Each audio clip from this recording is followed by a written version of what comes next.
Hey guys, so today we're going to be playing in this gorgeous ombre bob lace wig. She came courtesy of RPGshow and she comes from the Anthony Cuts collection. You know he always slays all his wigs.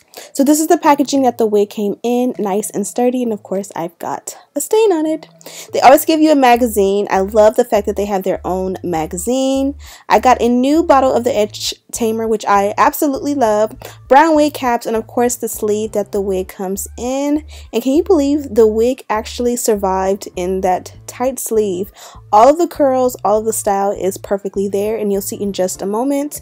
As far as the hair goes, this is 200% density. They sent a cap size 1, and of course it's an ombre, bob lace wig. 14 inches is the longest length, and of course, it has that asymmetrical situation going on. The hairline looks good. Everything about this wig looks good. The texture is silky, and of course a pre-plucked hairline, medium brown lace wig. Just want to make sure I give you guys all the specs as we go along. So as you guys see, I used the edge tamer to go ahead and literally tame the edges as well as the parting. This is going to go ahead and help me to create a permanent or semi-permanent parting. That way, the parting does not move. It's nice, it's flat, it's flawless. I kind of go tandem with the electric hot comb and of course the flat iron to create a flawless, install. I like the flat iron because it kind of gives my roots a nice flat finish, and of course the flat iron also helps to make everything lay down super flat as well. So again, I go tandem back and forth between the two until I get the finish that I want. I want to look like I just came out of the salon and I actually paid good money for my install and not like I did a DIY at home.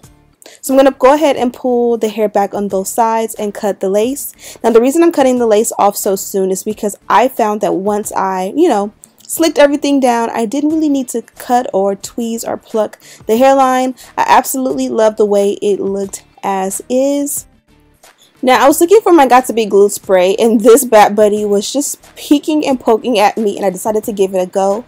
This is the Got2b glue gel in the original one. This is the OG one that most people loved from the very beginning. I haven't used this in quite some time, so I almost forgot to how I like to apply it, but I went ahead and applied it to my hairline. I let it get tacky for a few minutes, and then I went ahead and placed the lace wig on top. Now I will say that I did place it a little bit too forward. I started to apply that glue and I realized it was too forward, but it was like I didn't feel like starting over, so I was committed. It all came out great in the end, but you don't have to of course place your lace wigs so far up if that's not your preference. I have a big forehead, so I have control over where I can place mine, but of course, like I said before, this was not supposed to be this far up, so you don't have to remind me, but to each his own. So at this point, I'm just going in and touching up and cutting off any excess lace that is not fitting for this install. Next, I took a little bit more of that edge tamer and kind of used it as an edge control to go ahead and create a slight baby hair situation right on the side. And again, I'm going in with the hot comb again because, my work is never done. I want this to look super gorgeous and flawless, so I wanted to make sure everything looked beautiful. As far as the length of the hair, it did not need to be touched up. It did not. It literally came perfect. So I used a little bit of serum all the way around. I did not recurl anything. This is literally how the wig came. I am absolutely impressed with RPGshow and Anthony Cuts because this one is so bomb. Okay, so this was hands down one of the easiest installs I've done in a while. Now, of course, I can continue to play with it and primp and, make sure it's flat and do this and do that. I could even touch up the curls, which I kind of feel like defeats the purpose. I love a ready-made wig, and what I mean by that is a wig that comes from a company straight out the box. The knots are bleached, the hairline is plucked, the actual length of the hair is cut and styled and even colored to perfection, and they've even done you a solid by adding an elastic band. So literally all I had to do was go ahead and cut off the excess lace, adjust my straps and all of that good stuff, and then go ahead and maybe add a little powder to the parting. I did go ahead and add a little bit of an adhesive by using the Got2b Glue Free Spray, or no, I used the oldie but goodie. I actually used the Got To Be Glued gel, the original yellow, as you guys seen in the video.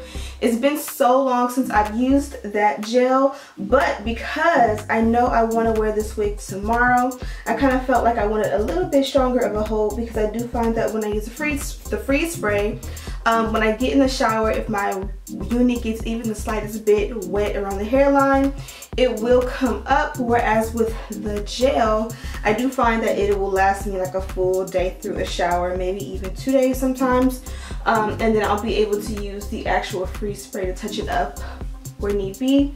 The hairline was pre-plucked. It was definitely done subtle, so it's not like super thin or over plucked, but it's definitely just enough so that you get that nice and natural look. I did add the powder that you guys just seen a few minutes ago, and I've kind of found that adding a powder that is cool tone and a shade or two darker than your skin tone is the way to go.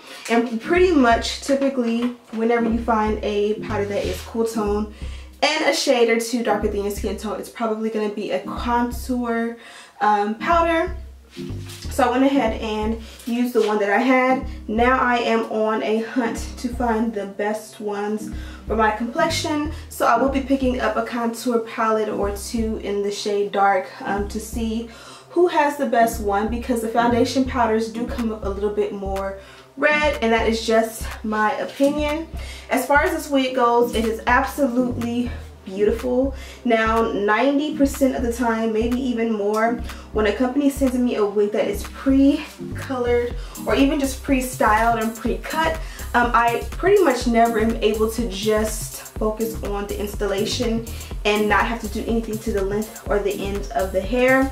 And this was that 1 in a million wig that it was already cut, it was already styled, it was already colored, it was already curled and everything, and literally all I had to do was install her.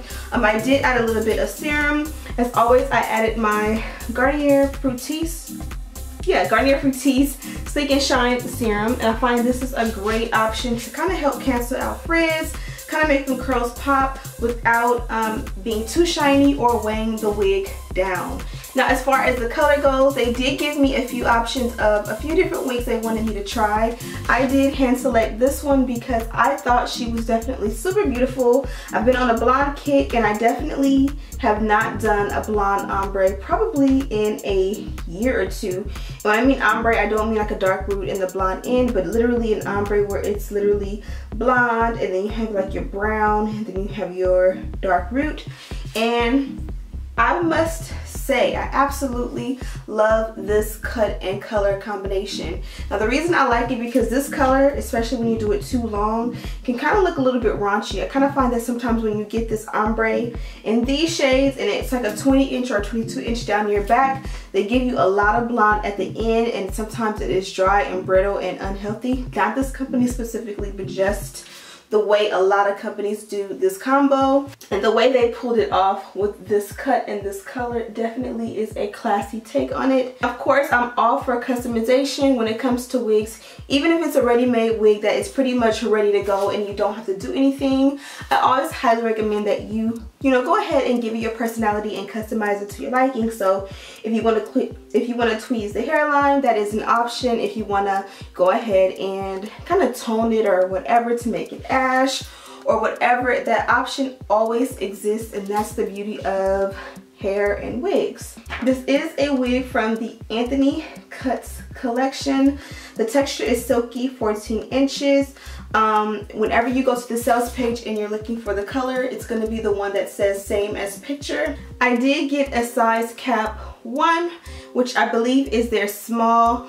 Also, it is a cap B construction, which is a lace front wig. I believe you can get this in maybe 2 or 3 different constructions. So you'll be able to check the website for that. Normally you'll be able to get it maybe in a frontal type of situation, which is what I have, or maybe even a full lace wig. And then of course the lace color is a medium brown. As you guys seen before I added the powder, it wasn't too bad, it wasn't too light, it definitely was brown girl friendly, but it did make it pop a lot more by making it blend in with my complexion. But that's pretty much it for this video. I will have a link to this wig listed in the description bar. Also, I will have a list of everything that I used to create this look, even though it wasn't that many steps or items. But I will have everything, all the information that you need to know listed in the description bar. So make sure you guys check that out. Thank you guys so much for watching. Don't forget to like, comment, subscribe, share this video with your friends. And as always, I'll see you in the next one.